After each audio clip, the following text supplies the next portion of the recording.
you do something and then you're really annoyed with yourself that you've done it. I've done one of those things, but anyway. But I've done 2 walks today, 1 tips walk and 1 forestry walk.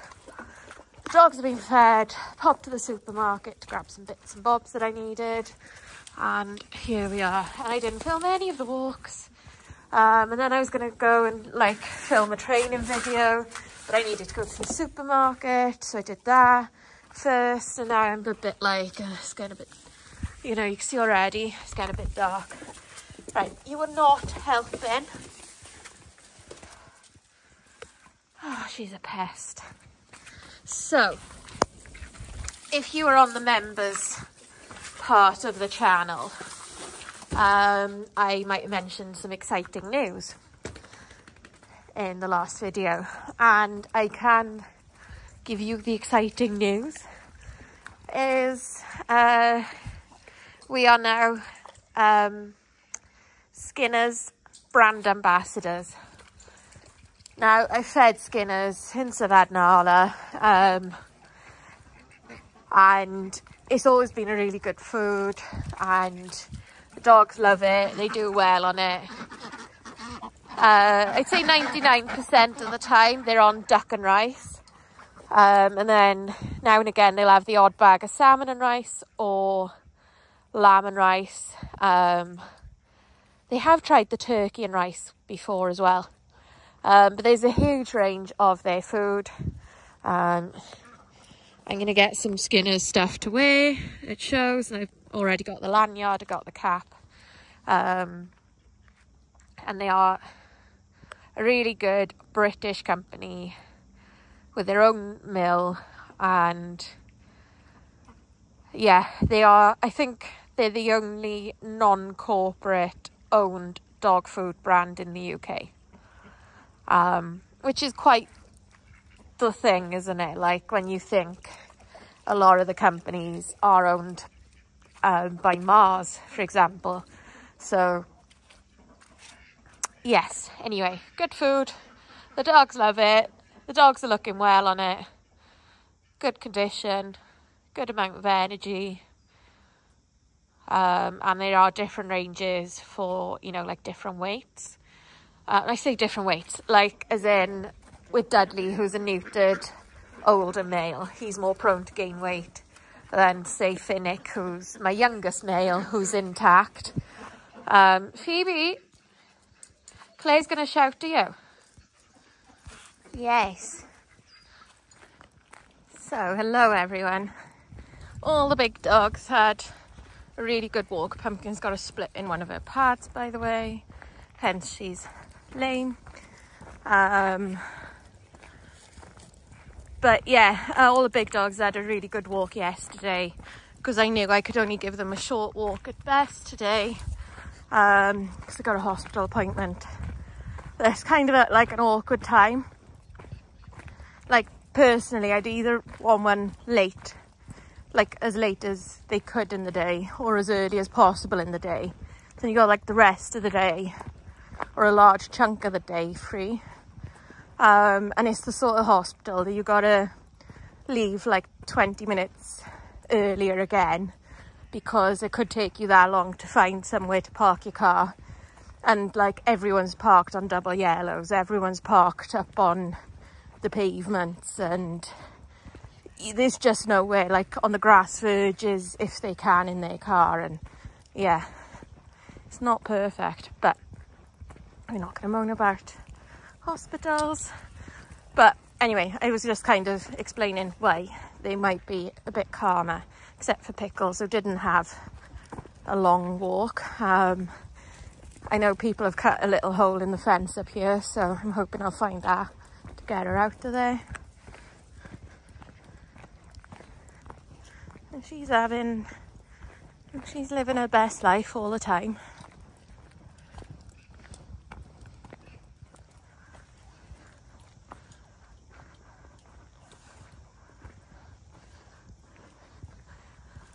So as you can see, none of them are particularly rushing.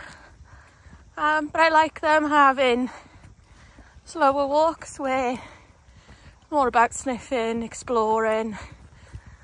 The first group up here yesterday, I say the first group that I walked, flushed a rabbit, and they were fairly close behind it. They didn't catch it. But then up the forestry, Nala and Pumpkin caught a squirrel. So, and this time of year all the squirrels are on the ground a lot more, gathering for winter. So it's like their most vulnerable time, because if you think in the summer, you see them in the trees a lot more, don't you? But like, look at the focus on him. Like, and all the boys, well, I say all the boys, not Pod. Pod's still Pod on a walk. But Lani and Finnick have really changed, like, how they are, and they're way more focused on me, which I love, and it's what I've been working on. Like, Lani's been on the lead for a few months now, and in this last week I started letting him off a little bit again, and it was mostly just because his recall had got so bad and it was so unreliable. So by having him on lead, he couldn't ignore me. I could still work on small recalls. But then I was also starting to ask him to do some tricks, do some show stands, do some behaviours. I was getting his attention, his focus back on me and more on me. And now I started to take the lead off, and not at the beginning of the walk, only the middle, currently. And he's acting like he's still on lead, like he's that close. He does trot off and sniff a bush and pee on some grass and whatever. But other than that, his focus is so much more on me. It is lovely.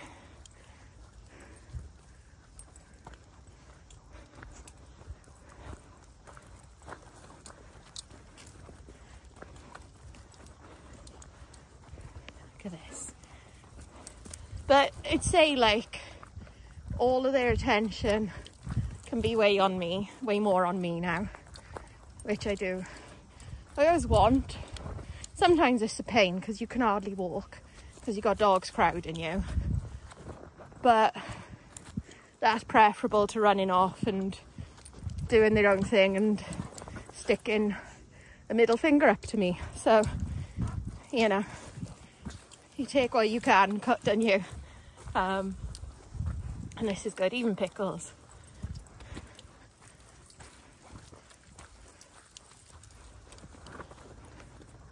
So what I bring as well in my treat pouch is I bring a mixture of kibble that I can scatter, treats, and like different varieties of treats, so like higher value, lower value treats. So then, you know, depending on what I want or what they've done, they get a different value reward. And what I like to do is do something that gives them a higher value reward early in the walk, so then they know I've got that with me. Like, they probably can smell it, you know, if the treat pouch is open, but anyway, that's what I do. So they kind of know what they could get, what they may get if they listen to me really well.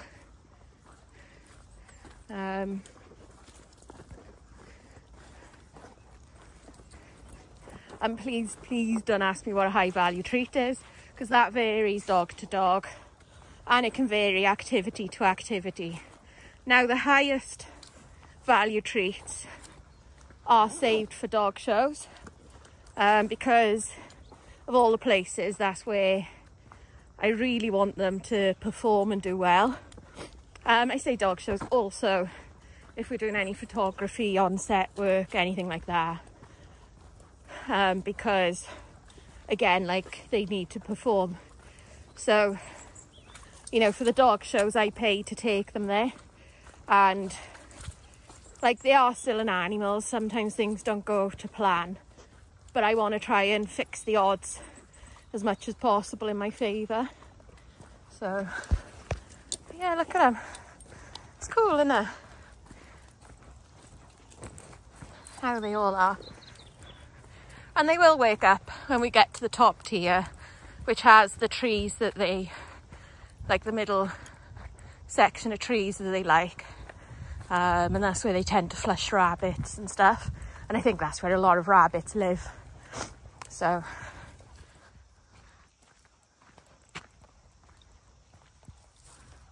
they're having a good time. They've sort of woken up, but not hugely. Like Pickles was always awake.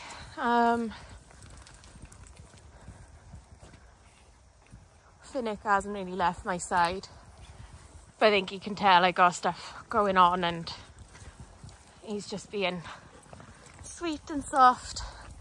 And obviously you've just plodded along. It's hard life being on a diet, and no. So yeah, she's on a diet, which is a nightmare, because you got to watch her like a hawk when she's outside, that she's not like trying to nick cat food, because like there's not many places where you can feed cats where the dogs can't reach. Like there are some, and then like some of it is like you got to teach the cats where you're now feeding them. So yeah, anyway, because dogs love cat food, in case nobody knew, and cat food is really bad for dogs. It's rich, and in high quantities. It's a bit poisonous actually for them, so yeah, you really shouldn't feed your dog cat food. And I never do willingly, but they love it, and they will happily go to efforts to pinch it. That's dogs for you though. So yeah, anyway, I am going to leave this here. Hopefully I can get more videos filmed. Hopefully I can get some Skinner's stuff for you guys. You know, maybe information on the different foods, maybe some feeding videos, etc. So yeah, see you all soon. Bye.